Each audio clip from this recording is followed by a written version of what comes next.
এটা হলো black panther. চিতার পরে মডেল করা হয়েছে। এটা দৌড়তে পারে ঘন্টায় প্রায় 22 মাইল গতিতে। এটা হলো এই যুগের সবথেকে দ্রুততম রোবট। কুকুরের সাথে রেস করব। তুমি কি তৈরি ফেস করতে বিশ্বের সবথেকে অ্যাথলিট রোবটকে? চলো। মানব জাতির সম্মান এখন নির্ভর করছে নোয়া লাইলসের ওপর। সমস্ত কম্পিটিটরস আর সমস্ত অ্যাথলিটস ও জিতে গেছে।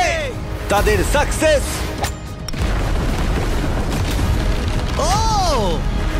আর ফেলিওর এই ফাইনাল রেসে এসে দাঁড়িয়েছে। মানবতার জন্য। রেডি সেট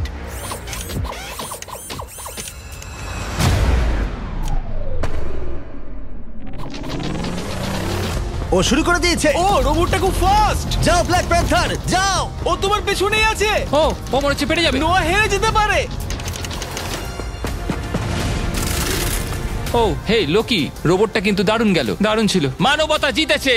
কোনো একদিন রোবট হয়তো জিতবে, কিন্তু 2025-এ এখনো মানব প্রজাতি এগিয়ে আছে। মানবতা রক্ষা পেয়েছে আরো একবার। রোবট আমাদেরকে হারাতে পারেনি এখনো পর্যন্ত।